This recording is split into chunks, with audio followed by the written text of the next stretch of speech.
ये खबर उन लोगों के लिए बहुत बड़ी राहत है जिन्होंने अनजाने में अपने बिजनेस या प्रोफेशन में असलियत से ज्यादा लॉस दिखा दिया था।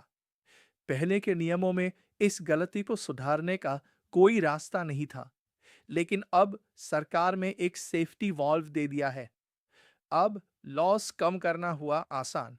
आईटीआरयू में बड़ा बदलाव अभी तक अपडेटेड रिटर्न आईटीआरयू का इस्तेमाल सिर्फ तब किया जा सकता था जब आप अपनी इनकम बढ़ाकर उस पर एक्स्ट्रा टैक्स देना चाहते हो।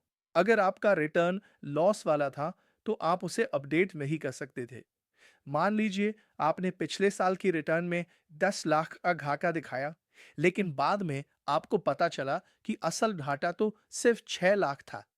पुराने नियमों के मुताबिक आप इस घाटे को कम करने के लिए आईटीआरयू फाइल नहीं कर सकते थे।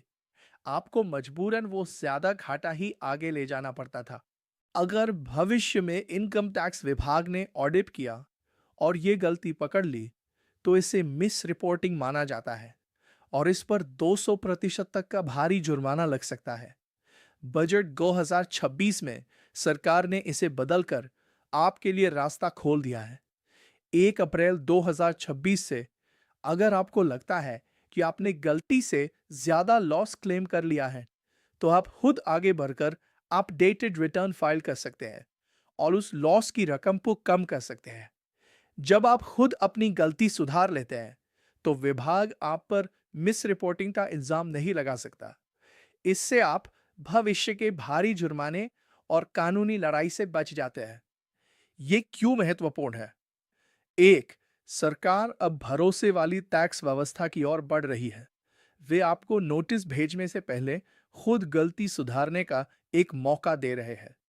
दो, आप अपने अकाउंट्स को बिल्कुल सही रख पाएंगे, जिससे बैंक लोन या भविष्य के बिजनेस ट्रांजैक्शन में कोई दिक्कत नहीं आएगी। ये नया नियम 1 अप्रैल 2026 से लागू होगा। संक्षेप में, अगर पुराने घाटे को लेकर मन में डर है कि कहीं पकड़े ना जाएं, तो अब डरने की जरूरत नहीं है। 2026 से आप खुद उस घाटे को कम करके चैन की नींद सो सकते हैं।